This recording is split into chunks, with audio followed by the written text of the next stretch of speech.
Agora, em um podcast que você foi, se eu não me engano, foi lá no Vilela. Aliás, um grande abraço aí pro Vilela do Inteligência, que hoje, se não é o maior do Brasil, é um dos maiores do Brasil. Nosso amigo querido, um abraço pro Vilela, que é fantástico. Você falou sobre a questão de soldados paranormais na Segunda Guerra, né? O que seria isso, Daniel? Porque nós estamos falando de 1940, né? O que seria soldados paranormais?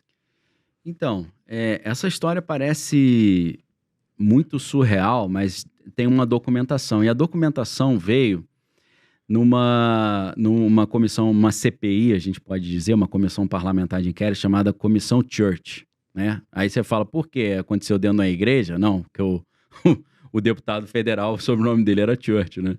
Então, a Comissão Church, que foi comandada por esse deputado, a gente está falando em 1973, eles começaram a investigar os assassinatos ilegais que a CIA e o FBI estavam fazendo dentro dos Estados Unidos.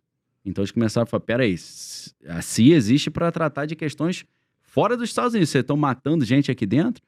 Nessa de começar a liberar os documentos, apareceram documentos relacionados a esse tipo de projeto, que ficou conhecido como Projeto MK Ultra, né? O que é MK Ultra? MK é Mind Control. Só que, na verdade, você fala assim, mas por que é K se Control em inglês é com C?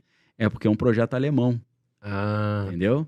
O control em alemão é controle, com K. Entendi. Sim. Então é controle mental é um projeto alemão que foi importado para os Estados Unidos no projeto Paperclip. O que os alemães faziam nessas pesquisas? Imaginem Josef Mengele com aqueles campos de concentração, não tendo restrição nenhuma para fazer o que ele quisesse com os presos. Então o cara começou a fazer várias experiências.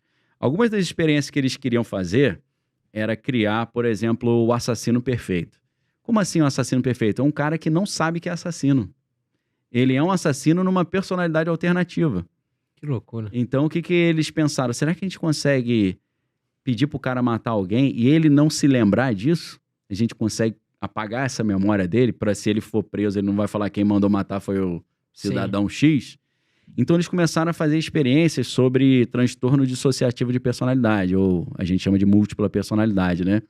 Tem vários filmes interessantes sobre isso, né? Por exemplo, Fragmentado, né? Sim. Super famoso. Que é da trilogia do Shyamalan, né? Fragmentado é o segundo filme de uma trilogia. O primeiro é Corpo Fechado, o segundo é Fragmentado, o terceiro é Vidro, para quem quiser depois assistir lá. Eles descobriram que a maioria dos casos de transtorno de personalidade, eles são desencadeados por trauma na infância. Então, o que eles começaram a fazer? Vamos entender como é que isso funciona. Como é que funciona? Uma criança, por exemplo, que está sofrendo algum tipo de violência, a dor, tanto a dor física quanto a dor emocional é tão grande que o cérebro ele tem um sistema inato de se deslocar da realidade. Por exemplo, o cérebro faz a criança pensar o seguinte, você não está aqui agora sofrendo isso, você está em outro lugar. Você é outra pessoa. Você não está nesse quarto sendo torturado, você está numa praia brincando com as ondas. Então, o cérebro faz isso, né? Só que o que acontece? Eles começaram, então, a pegar crianças e torturar as crianças, para fracionar o cérebro e estudar isso. E aí, só que eles perceberam o seguinte, né? Quando eles faziam a criança passar por muita dor, geralmente a criança desmaiava. É a primeira defesa do corpo. Eles perceberam Desligar. ele dá eu não aguento, é dor demais, aí apaga, né? A gente sabe, tem gente que sente muita dor, apaga, né? Sim. Desmaia. Sim. Então, eles desenvolveram uma substância química para impedir o desmaio. Que loucura, E, ao mesmo tempo, eles desenvolveram uma outra substância para aumentar a dor.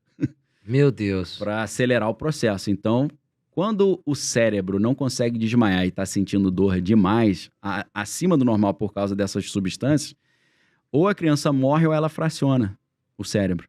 Então, eles começam... As primeiras pesquisas do super soldado, aquilo que Nietzsche chamava de Überman, né, que é o super-homem, né? O super-homem do Nietzsche não tem a ver com super soldado, tem mais a ver com um homem acima do bem e do mal, né? Que é o nome de um dos livros do Nietzsche, né? Acima do bem e do mal. Era mais um homem que não está restrito pela moralidade judaico-cristã, não tem a ver com super soldado. Apesar de que o sonho do Nietzsche era ser do exército alemão, ele foi rejeitado. Ele tinha muito esse negócio da força, né? Os alemães são os fortes, nós somos a raça mais poderosa. Daí o Hitler depois se inspira, né? Para montar essa ideia da raça ariana. Então, eles já tinham na Alemanha esse conceito do super-homem, essa ideia de super-homem, o super-soldado. Então, vem dali. E o que eles fazem, então? Eles fracionam a personalidade, e na personalidade alternativa, que eles conseguem acessar por alguns gatilhos que chamam, né? Certas coisas que são faladas ativam essa personalidade alternativa. Então, eles conseguem programar, é uma programação mental, em que eles conseguem ligar e desligar essas personalidades. E é semelhante quando, para quem a gente falou antes de negócio de religião, quando uma pessoa geralmente incorpora uma entidade, ela não lembra, né? Ela apaga a memória. Você vê uma pessoa que incorpora algum espírito e quando ela volta, o que aconteceu? Aí você ficou possuído. Eu? Não, você tá maluco. Todo mundo viu. Então, assim, é semelhante a isso, né? Uma possessão demoníaca. Um espírito é uma outra personalidade, né? Mas eles conseguem fazer essas personalidades alternativas. Então, eles desenvolveram soldados que, numa personalidade, mexem com todo tipo de arma e tal, na outra personalidade, não sabem de nada. Falam, não sou soldado, não sei atirar. E aí, essas histórias começam a pipocar nos Estados Unidos com um cara chamado, é o pseudônimo dele, o nome original não sei, chamado Robert Duncan O'Finnan. Robert Duncan O'Finnan, ele escreveu um livro chamado Innocence Turned Deadly, em que ele achou que ele estava escrevendo uma história de ficção, mas na verdade ele estava contando a história dele, que nem ele mesmo sabia que era real. Inclusive, ele processou o estúdio do Identidade Bourne, porque ele diz que ele que é o Jason Bourne, né? Para quem assistiu o filme, né, do super soldado e tal, que também tinha esse negócio de personalidade alternativa. Só que esse cara, ele descobriu, através de um cara que era do exército, chamado Dave Corso, esse é o nome real, esse senhor que já faleceu, encontrou com ele e falou, aí, cara, e aí, tudo bem? Como é que você tá? Aí ele falou, eu te conheço por acaso? Ele falou, claro, a gente lutou no Vietnã junto. Ele, eu nunca fui pro Vietnã, eu não sou do exército. Aí ele, sim, a gente lutou junto. Aí ele, não é possível. E ele convenceu o cara, que o cara realmente lutou no Vietnã e não sabia. Que loucura. E aí o cara foi pesquisar a vida dele, né? Ele falou, como é que eu lutei? Eu não lembro. Aí ele viu que uma parte das memórias que ele tinha era falsa. Ele voltou para a cidade original dele, lá no Kentucky, e conversou com os amigos. Quando eu tinha de 18 a 25 anos, eu tava morando aqui. Ele falou, não, você sumiu, você voltou muitos anos depois. Ele, mas eu lembro de estar aqui, né, nessa cidade. Ele falou, não, você não tava, não. Aí ele percebeu que ele tinha memórias falsas. E ele começou a pesquisar. O único documento que ele achou dele no exército é um documento médico. Eu acho que ele tomou um tiro e foi atendido no hospital do exército. Então é a única coisa que tem. Aí ele falou, cara, eu sou soldado, então eu nem sei.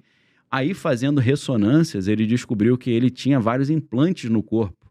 Nossa. Ele mostra essas ressonâncias. Ele mostrou num programa chamado Conspiracy Theory, né, com Jesse Ventura, que era na True TV.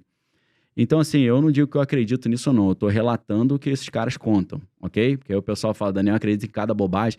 As pessoas são tão limitadas no raciocínio, infelizmente, no Brasil, né? O QI média é 83, que é bem baixo. As pessoas não conseguem distinguir o que você está parafraseando e o que você está falando da sua opinião, né? Mas tudo bem, faz parte a tragédia brasileira, eu entendo. Ele tem um implante no cérebro, implante nos ombros, implante nas mãos e implante na coluna. Ele sofreu um acidente de carro que ele quebrou várias vértebras do pescoço. Ele mostra na ressonância que o pescoço é todo quebrado. O cara pega 300 quilos de peso malhando com o pescoço quebrado. Ele diz que é por causa desses implantes. Então, ele diz que ele tem uma força fora do normal, ele tem uma sensibilidade, né? Ele escuta além do normal, ele enxerga além do normal. E quando ele se sente ameaçado, parece que o negócio liga, ele fica mais forte, a força física dele aumenta. Então, aí você fala, pô, Daniel, você tá vendo muito X-Men. Eu não, ele, né? Ele que tá vendo, porque foi ele que contou essa história. Eu tô te dando os nomes e te falando o caminho para pesquisar. Então, ele diz que ele participou de um subprojeto ele descobriu que ele participou de um subprojeto do MK Ultra chamado Project Talent, Projeto Talento. E aí teve a primeira geração do Project Talent, que foi nos anos 50, e a segunda geração do Project Talent foi nos anos 60. Então, ele foi da segunda geração. E ele falou, cara, eu participei do segunda geração, eu sou cheio de implante no corpo, eu faço coisa impossível, que eu levanto 300 quilos com o pescoço todo quebrado. Imagina como é que tá a galera da sexta geração hoje. Esses caras, só Deus sabe o que esses caras conseguem fazer. Então, assim, dizem que tem um nome para esses grupos, né, de operações especiais. Eles aparecem quando eles fazem as missões, eles aparecem com uma roupa completamente preta. Você não consegue nem ver o olho do cara, é tudo preto, não tem insígnia, não tem patente, não tem nada. Eles andam com helicópteros e aeronaves totalmente sem identificação. E os caras chegam e saem que parece ninja, assim. Você não vê de onde o cara chegou e saiu, fazem coisa impressionante. Um cara sozinho entra num prédio, mata 50 pessoas, resgata o refém, entrega o refém e some. Coisa de filme. De filme. Mas como é que pegam esses caras? Não é um programa que você vai lá, se alista e participa, creio. Geralmente eles... pode parecer louco isso, mas os pais oferecem os filhos para serem cobaias. No caso dele foi assim, ele descobriu que o pai dele era da CIA e com 6 anos o pai levou ele para participar. Ele falou que ele se lembrou que com 6 anos o pai levou num centro comunitário da cidade lá no interior dos Estados Unidos, no Kentucky, e ele chegou lá, tinham várias crianças no chão tentando montar alguns quebra-cabeças, né? Mas ele falou que o quebra-cabeça era muito complexo. Uhum. Era algo assim que até pro adulto era difícil. E aí, de repente, ele conseguiu montar. Só que aí todo mundo pensa, ele tá tirando onda que é gênio. Não tem nada a ver com isso. Eles não estavam procurando gênios. Eles estavam procurando receptores, segundo ele. Por quê? Ele disse que a mulher que falou isso, falou encontramos um, quando ele montou, ela falou encontramos um, só que ela falou com um sotaque muito estranho. Uhum. E ele descobriu depois que o nome dessa mulher era Helga, e ela era alemã, que ela veio da Alemanha, no projeto Paperclip. Isso é o que o dono, Robert Duncan O'Finian, conta, tá? Eu não tenho... Tem um documentário disso daí? Tem o programa na primeira temporada do True TV, o nome do programa é Conspiracy Theory with Jesse Ventura. Jesse Ventura é um cara que já foi ator, governador de Minnesota, fuzileiro naval e lutador de Vale Tudo.